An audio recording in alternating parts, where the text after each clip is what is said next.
Magandang araw, magandang hapon at magandang gabi sa ating mga kababayan sa iba't ibang panig ng mundong ito. Muli po nagbabalik tayo, Coach Oli News PH, News Break to sasabihin ko.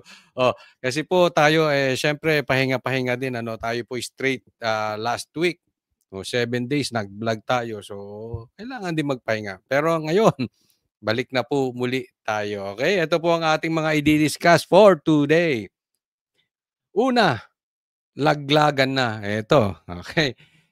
Matindi ito. Pero this could be to our advantage. Mamaya pag-uusapan natin yan, ha?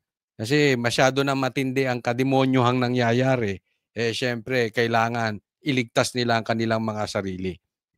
Pangalawa, BBM versus Tamba. Sinimulan na. Uy, ito yun na yun eh. Tamba, ipapahiya ni BBM.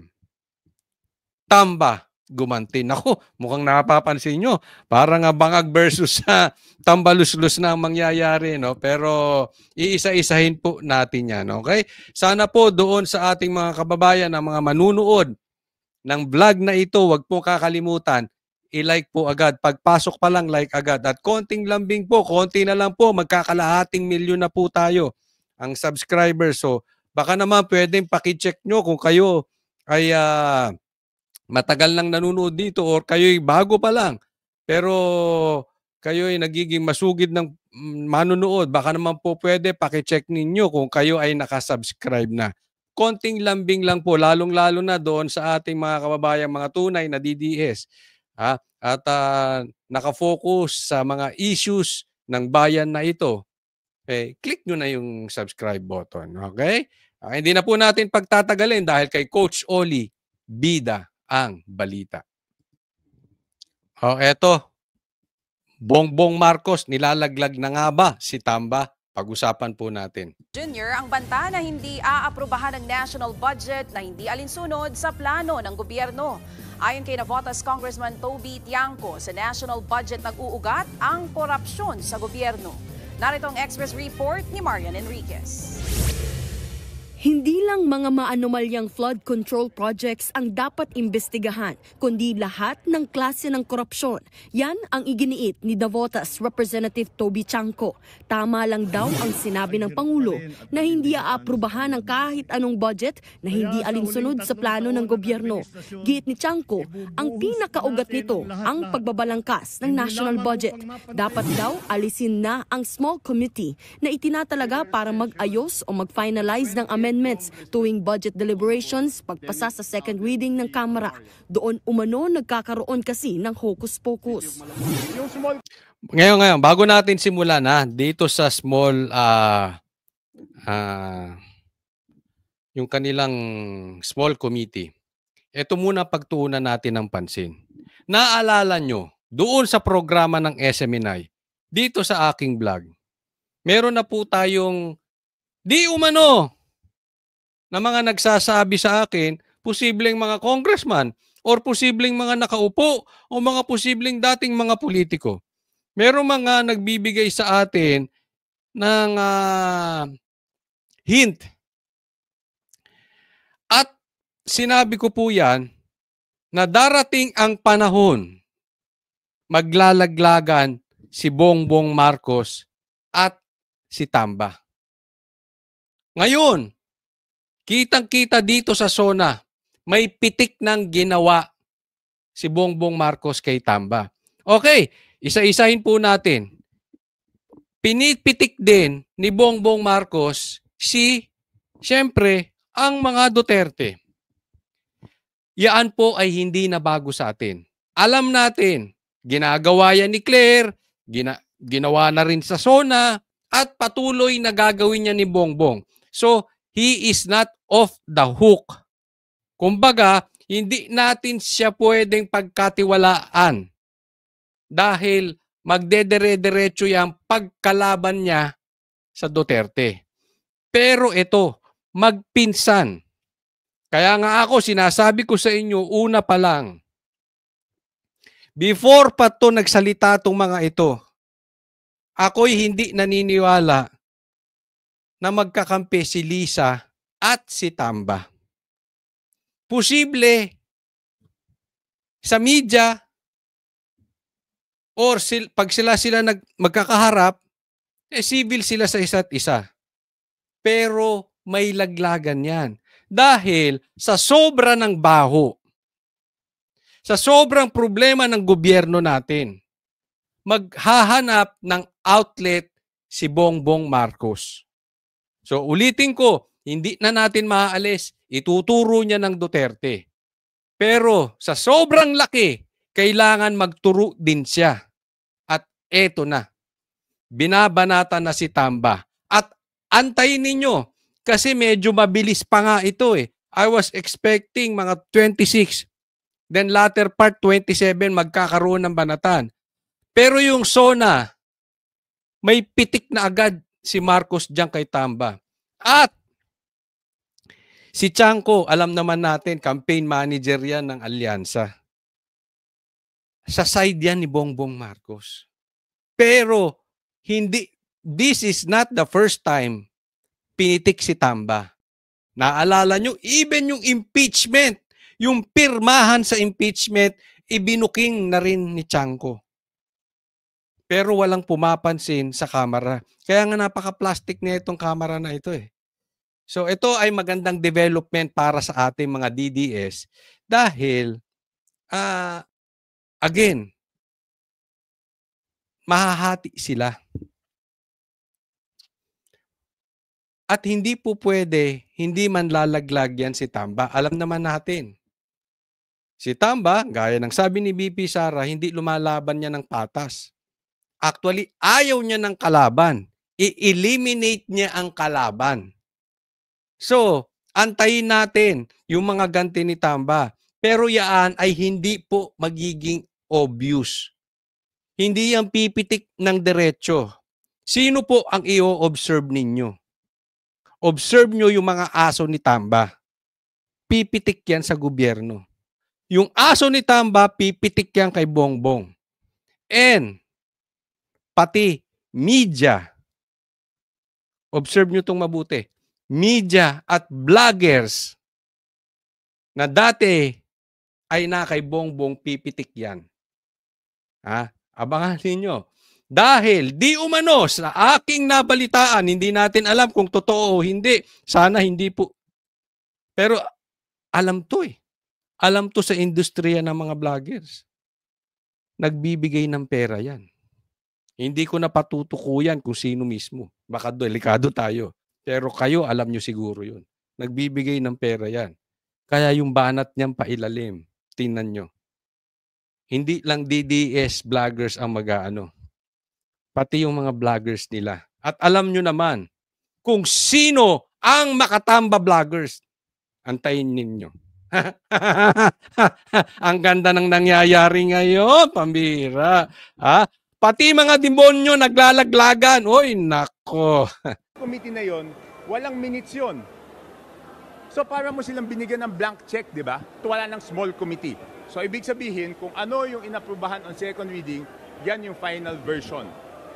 So wala nang insertion doon. Di ba kasi transparent eh.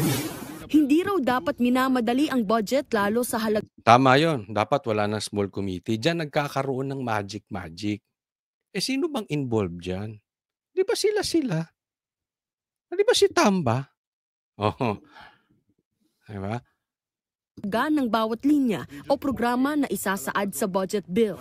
Hindi binoto ni Tiangco si later Representative Martin Romualdez bilang House Speaker, kaya tinitignan na raw niya ang pagbuo ng isang independent bloc kasama sila Cebu 5th District Representative Juke Frasco at Bacolod Representative Albi Benitez. Hindi naman daw nila nakikitang makakasama ang Duterte bloc dahil suportado pa rin naman nila si Pangulong Bongbong Marcos. Kami is still in support of the President. We still believe and will go all out for his administration. So baka iba yung kanilang direction. We will not be an opposition, I said. Ako, it's independent, but then in support of the President. Independent, para at least independente kami makapag-gawa ng stand namin. Ito. Posible to, okay? Abangan po. Meron po kayong bagong aabangan. 'Di ba, Speaker of the House, si Martin. Ito po yung final.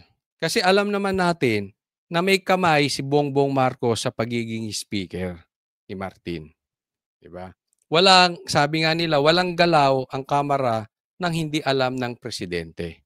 At ngayon ay naging speaker ulit sa pangalawang pagkakataon si Martin. Paano natin malalaman that this will be a full-blown war?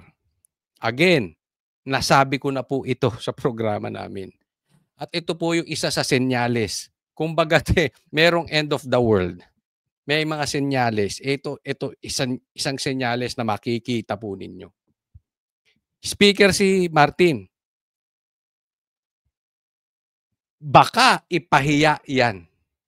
Hinayaang maging speaker tapos tatanggalin.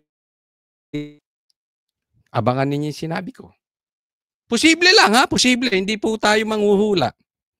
Pero as I see it, baka mamaya si Chanco maging House Speaker. O baka si Albi Benitez. O baka si Pulong Duterte. Hindi natin alam. No? But kahit sino man yan, I think still better than tambaluslos.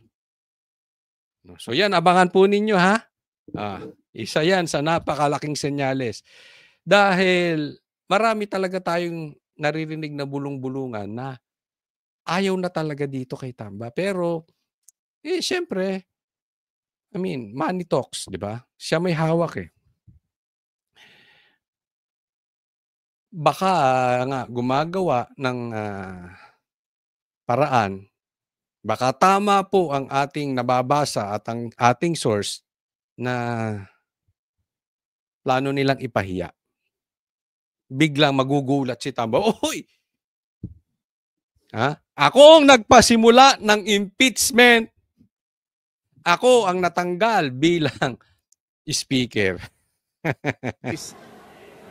Independente kami makapag-gawa ng stand namin. Nagbabalit. Yung yung sinasabi nating small committee, alam naman ng lahat na yan ay sa pangunguna di umano ni Tambaluslos. Diba? And dati na po natin sinasabi na sisirain eh. Sisirain talaga ni Tamba. Diyan nagsimula po eh. Ang galawan talaga ng evil, sabihin na lang nating evil, ang galawan ng evil is to divide. Diyan nagsimula yung nahati si Sara at saka si Bongbong. Ang problema nito si Bongbong hindi nanindigan. Meron ding sariling political agenda. Kaya nga ako hanggang ngayon wala pa akong tiwala dyan kay Bongbong. Huwag tayong magtitiwala. Pero legit po ito na makakatulong sa side mo Bongbong Marcos kung maaalis yung pinsang mong yan. Of course, hindi ka pa rin papatawarin ng DDS, including me. Hindi ka namin mapapatawad sa ginawa mo. But still, better kesa naman ganyan tayo. Hanggang 2028, inaaswang tayo niya si Tamba. Ilaglag mo na yan sa lalong madaling panahon. Baka sakali, sa pag-alis mo dyan, hindi ka man mapatawad ng mga Pilipino,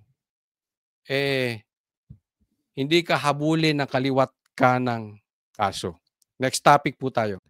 Ito, isa pang parinig ni Bongbong Marcos sa sona niya patungkol dito kay Tambaluslos. Ito, pag-usapan natin.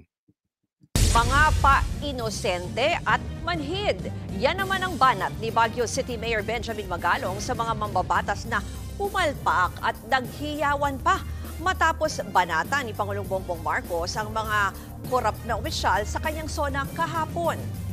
Pinuna ni Magalong ang hiyawan ng mga kongresista sa SONA, lalo't sila rin naman daw ang may kasalanan kung bakit nauuwi sa korupsyon ang infrastructure projects ng gobyerno.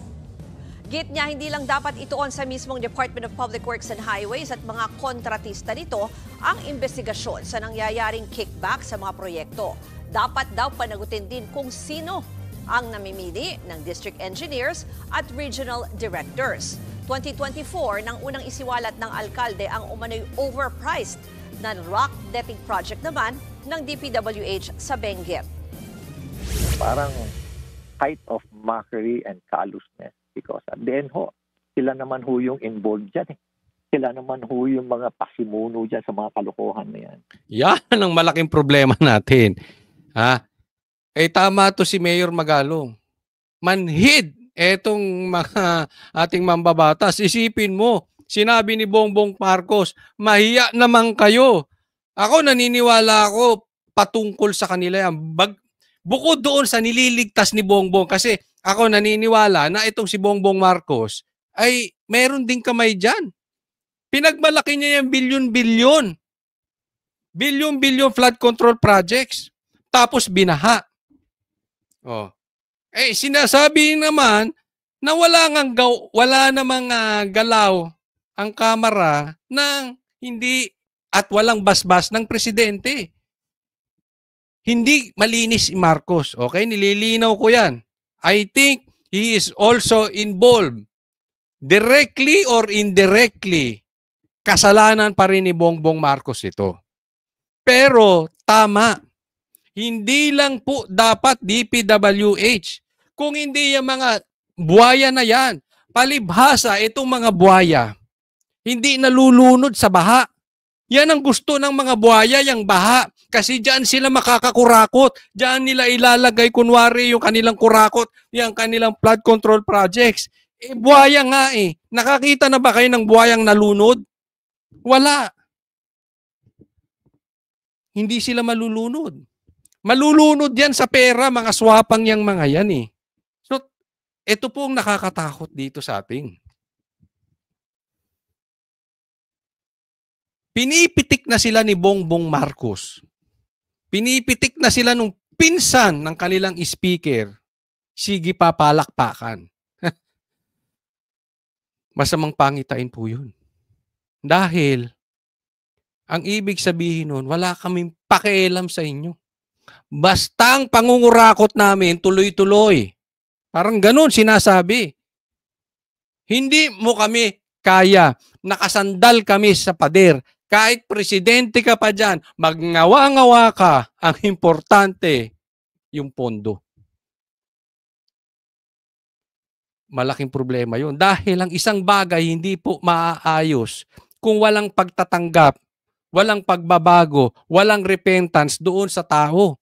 Kasi malalaman mo naman kung yung isang tao pwede pang ayusin eh. Pag kinonfront mo siya ng kanyang kamalian, di ba? Maraming kwento dyan sa Biblia kay David. Marami siyang pagkakamali, pero pag kinonfront siya, amin siya agad, repent siya agad, dasal siya agad, nagbago siya agad. Eto mga to, wala. Kinonfront na sila ng kanilang kalokohan, namamalakpak pa. So anong ibig sabihin? Ang palakpak, ang ibig sabihin niyan, itutuloy nila. Kung ano yung ginagawa nila, tuloy-tuloy dahil naniniwala sila untouchables. So, kailangan dito magpakalalaki itong ating weak president. Dapat habulin talaga. Hindi mo yan makukuha sa salita. Hindi mo yan makukuha sa mga ganyan-ganyan. Ang buhaya, buhaya yan. Hindi mo yan makukuha sa pitik-pitik. Sampulan mo. Isa sa kanila, sampulan mo. Pero, wag mo na namang gawin kasi ito nakakatakot dyan.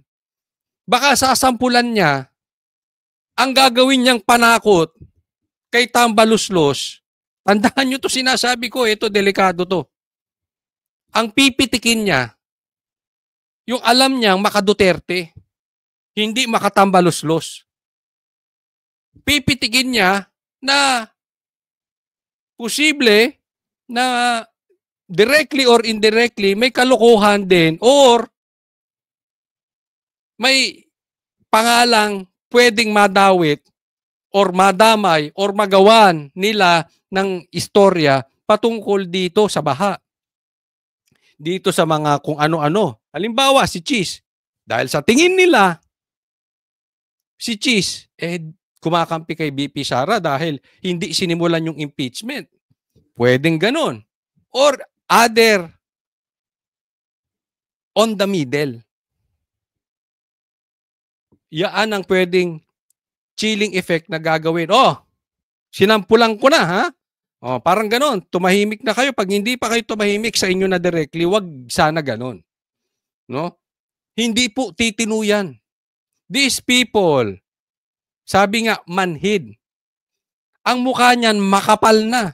Nakakita ba kayo ng buhaya na manipis ang balat? Ang buhaya makapal ang balat niyan. Hindi mo pwede, yung pitik-pitik, kahit tuktukan mo yan, hindi niyan mararamdaman. They are beyond manhid. Kaya kailangan dyan, sampulan.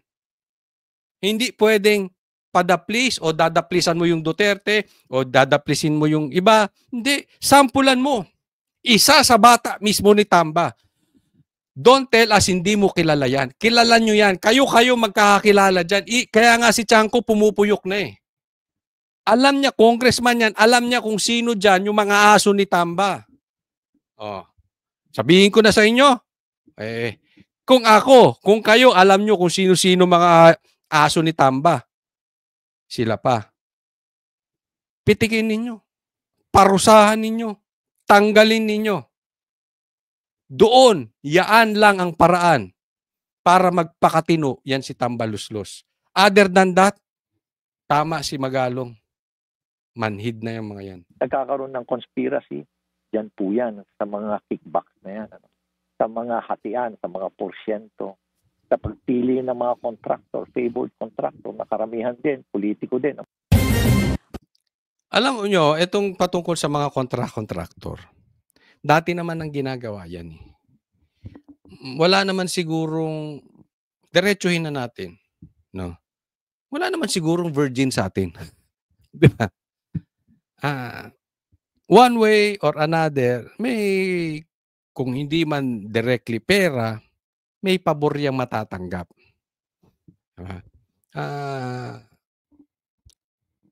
Ang importante rito, napagsilbihan ng mabuti yung taong bayan. Ulitin ko, hindi po ko sinasabing mabuti yan.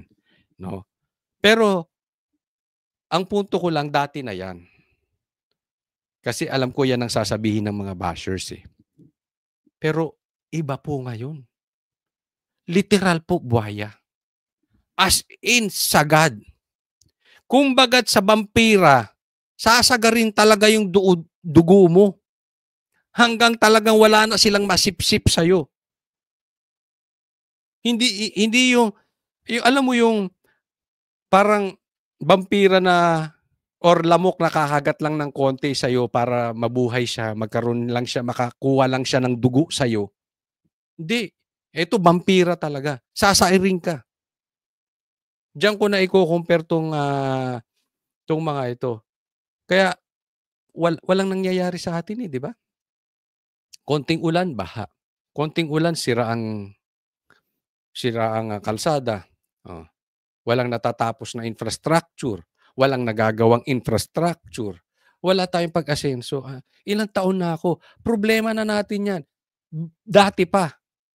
Anong ginawa nung kauna-unahang nagalit sila kay Marcos Sr.? 1986? Nag-EDSA. Nasolusyonan ba? Hindi.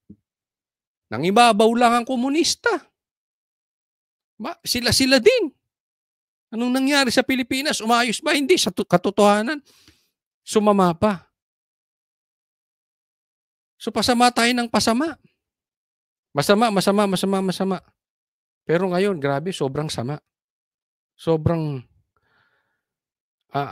akalain mo pati impeachment may bayad. Pati pirma may bayad. Kada pirma nyo lahat. Pati hearing nga, ano sinabi ni Magalong? Pati hearing. May bayad. Oh. Ay, inimbestigahan ba yan? Sino lang inimbestigahan nyo? Si BP Sara. Kung concern itong mga mambabatas natin, dapat inimbestigahan din to sinasabi ni Chanco. Sinabi ni Magalong. Nagko-connect the dots na po. Hindi lang po yan paninira. Tumutugma yung mga sinasabi. At hindi naman magkakaalyado tong mga ito.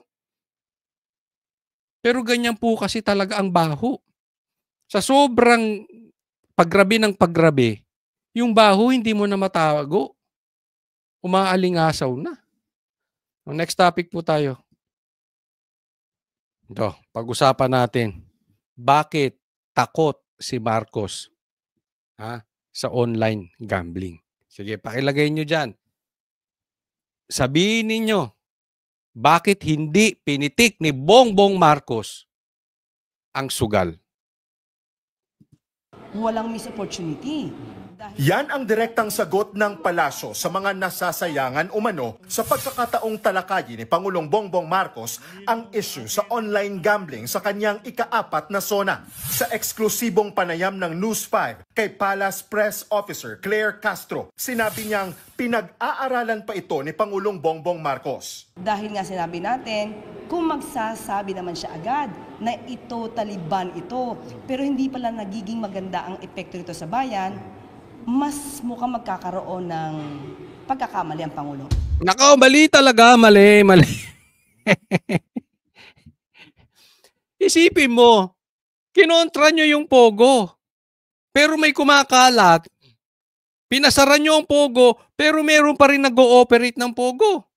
O, totoo ba yan, Claire? Don't tell us na hindi mo alam. Pinasara nyo Pogo, pero meron namang online gambling. Binabanatan yung isabong ngayon ang nilalagay nyo sa investigasyon, pinalutang ninyo yung patungkol sa isabong, pero hindi nyo magalaw ang online gambling. Kaya nga masisisi ba natin ang ating mga kababayan kung sinasabi nila, I may disagree or I may not disagree with them. Pero ito po ang kumakalat na balita. Hindi kaya ni Bongbong Marcos isara ang gambling kasi kakampi niya ang mga gambling lords. Sila daw ang pumopondo kay Bongbong. Totoo ba yan? Di ba? Hindi natin masabi. Ikaw, Claire, alam mo siguro yan. Kung totoo yan or hindi. Kayo mga kababayan ko, anong sa tingin ninyo may katotohanan ba yan? Diba? Kasi pati nga drugs, pinitik ni Bongbong Marcos. Baha, pinitik niya sa SONA. Dalawa, hindi niya nabanggit. Baka dito siya takot. Yung online gambling at saka yung pagkidnap kay Tatay Digong.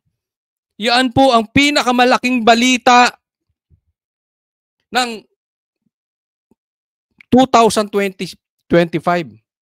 Yan po ang pinakamalaking balita ng nakaraang taon ni Bongbong Marcos. Yung gambling at saka yung pagkidnap kay Tatay Digong. Pero iniwasan sa SONA. Anong iisipin ng taong bayan? Guilty si Marcos. Mastermind si Marcos sa pagkidnap kay Tatay Digong. Hindi niya pwedeng pitikin dahil sa kanya galing yun. Yung sa gambling naman, nakikinabang siya. Masisisi ba natin ang taong bayan kung hindi ganun ang isipin? Pagkakamali ang Pangulo. Nadismaya ang ilang senador na hindi nabanggit ang online sugal sa talumpati ni PBBM. Balak ngayon ni Senator Kiko Pangilinan na imbestigahan sa Senado ang online sugal na isang public health concern ayon sa DOH. Sa kabila nito... Ako sangayon ako doon. Kiko, simulan mo yan. Baka magkaroon ka ng silbi bukod doon sa paghigop mo ng sagbaw na hindi mo naman nahihigop. Bukod doon sa mga kalokohan mo diyan sa mga kinakain mo, yung mga papunta-punta mo sa palengke, oh, 'di ba? Yung mga kadramahan mong ganyan. Baka magkaroon ka ng pakinabang, pasimulan mo, 'di ba? Hindi man ikaw ang chairman ng committee na 'yon, paimbestigahan mo, ikaw ang magmitsa para imbestigahan itong online gambling na ito. Baka matuwa kami sa iyo, magkaroon ka ng silbi, Kiko. Iginiit ni Castro na hindi ito pananahimik. Sa ngayon ay hindi pa natin alam kung ano talaga ang balak ng Pangulo dito sa online gambling dahil totoo yan. Sabi nga natin, yung isabong wala na, sinuspend yan or hindi na to umiiral, pero bakit nandiyan pa rin yung mga illegal? Alam mo kung bakit, Claire? Sabi niya, hindi daw niya alam kung anong plano ng Pangulo patungkol sa online gambling. Wala ka namang alam, Claire, eh. Di ba? Ang alam lang nito si Claire is about Duterte. Tanungin mo siya ng patungkol sa Duterte. Makakasagot siya. Pag patungkol sa Pangulo, pinag-aaralan. Hindi ko masasagot yan. Hindi ko alam yan. Hindi pa natin alam kung anong plano ng Pangulo. Di ba? Nung silbi mo, spokesperson ka eh.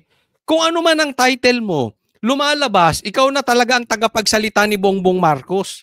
Ikaw ang harap sa media eh. So ikaw na yun. Wala akong pakialam kung ano man posisyon mo. Ikaw yun. Hindi po pwedeng harap ka ng harap sa media nang walang basbas ang Pangulo. Ang pangit dito kay Claire, bukod doon sa pagdating sa Duterte, paninira sa Duterte, pitik sa Duterte, ang bilis niyang sumagot. Pero pagdating sa Pangulo, wala siyang alam. Bukod doon, eto pa, hindi natin malaman or nililigtas niya ang Pangulo lang. Walang sense of responsibility si Bongbong Marcos. Kasi magsasalita siya eh. Hindi natin alam or alam man natin na ito ay may go signal ng Pangulo, pwede nilang itanggi na hindi yan ang gusto ng Pangulo. Sinabi ko lang yan. Ibig sabihin, panakip, butas ito si Claire or exit plan niya to si Claire. Pag meron gustong pasabi ang Pangulo, pero medyo delikado, si Claire magsasalita. Para kung hindi maganda tanggap ng taong bayan, kasalanan ni Claire, hindi ko alam yan. Hindi aakin yan. Sa kanya yan.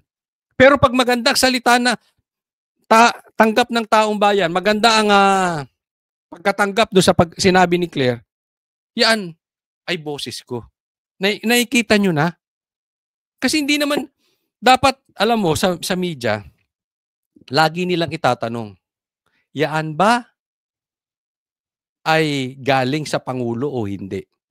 Kahit alam nilang galing sa Pangulo, dapat tanungin nila.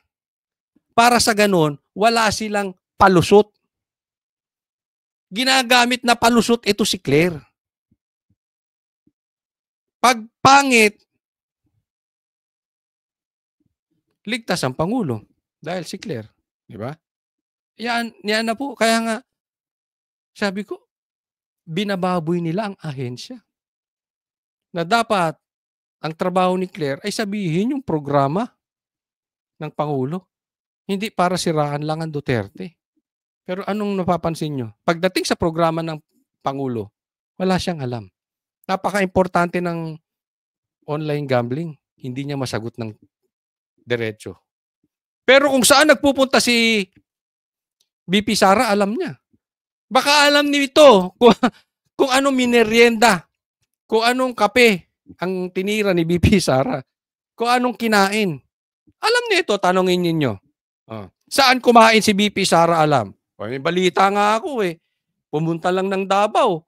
Ang mga dating sekretary, may nanggagalaiti na sa palasyo. Totoo ba yun, Claire? Isabong.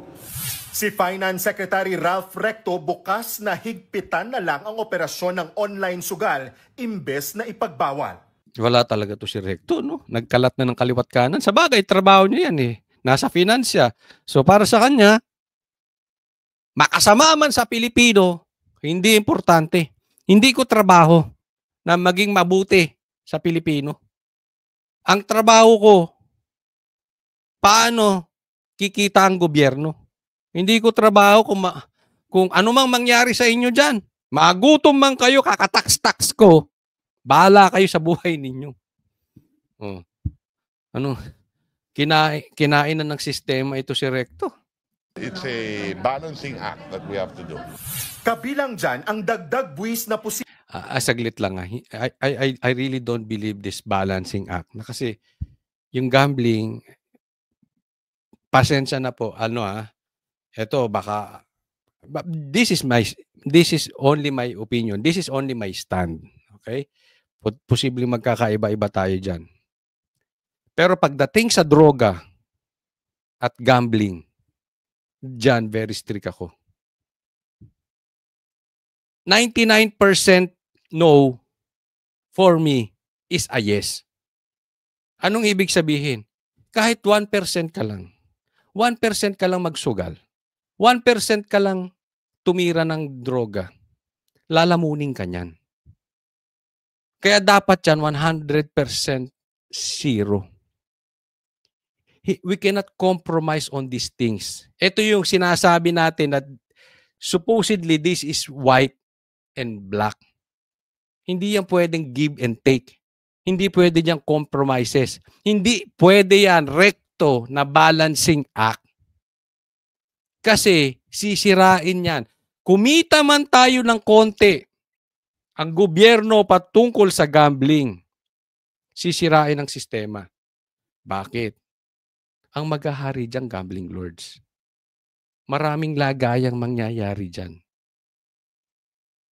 Makikinabang lang ang politiko dyan. Makinabang man ang Pilipinas, kaunti. Pero in totality, drugs and gambling, hindi pwedeng biruin. Gambling is as worst for me as drugs. I can compare gambling as legalized cocaine. Nakaka-addict po yan. Sisira yan ng pamilya. Gagawa yan ng krimen. Parehas po ng droga. Sisirain yan ang kalusugan mo. Nakakita na kayo ng naggagambling? Hindi na nakatrabaho?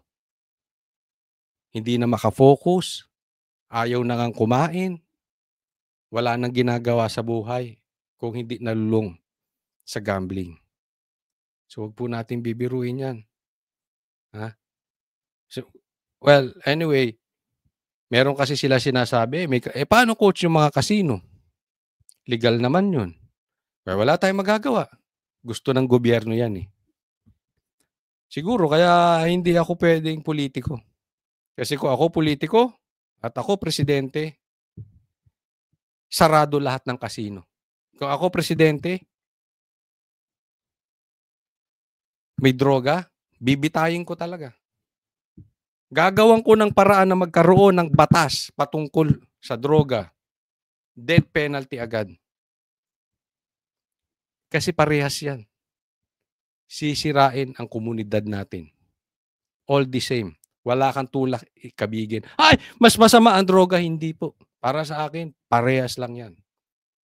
It's supposed to be 100% no. Hindi pwedeng 99% no and 1% yes. Kabilang dyan ang dagdag buwis na posibleng itaas pa sa 40% mula sa kasalukuyang 30% na pinapataw ng PAGCOR at BIR sa online gambling operators. Ayon kay Recto, may dagdag na 20 billion pesos na gaming revenues ang bansa dyan taon-taon. Nagbabalita mula sa... Ayan ang sinasabi, okay? May dagdag 20% ang gobyerno. At plano nilang gawin from 30% to 40% ng tax. So ano ibig sabihin? Ito yung nakakatulong sa Pilipinas. Ito ay sinasabi niyang balancing act.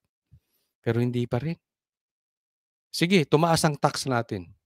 Saan mo kinuha? Doon sa mga nasirang pamilya? Sa mga nasirang buhay?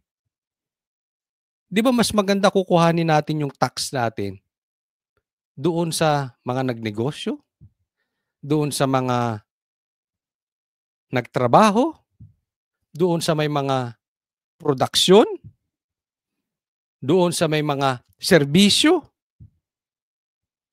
o doon sa mga nasirang buhay, dulot ng gambling. Diba? O kumita ka nga ng 40%. Kinuha mo dun sa isang tatay na dapat nagpapakain ng pamilya. Yung isusubo nung anak na ulam, kinuha yung tax. At dun sa sugal, lagay sa mga politiko. At dun sa gambling lords. Type nyo yon. Ayoko sa inyo. Well, anyway, kayo gobyerno eh. Ako naman nagpapayo lang. Kung priority ninyo ang kita ng gobyerno, so be it. Priority nyo ang kita ng gobyerno kesa kalagayan ng mga bawat Pilipino, hindi so be it. Hindi naman ako gobyerno eh. Hanggang suggestion lang po tayo. Huwag po kakalimutan. I-like po itong video na ito. And paalala lang muli doon sa mga hindi ko pa po subscriber, sana mag-subscribe po kayo. Muli po, Coach Oli, maraming salamat po sa inyong lahat.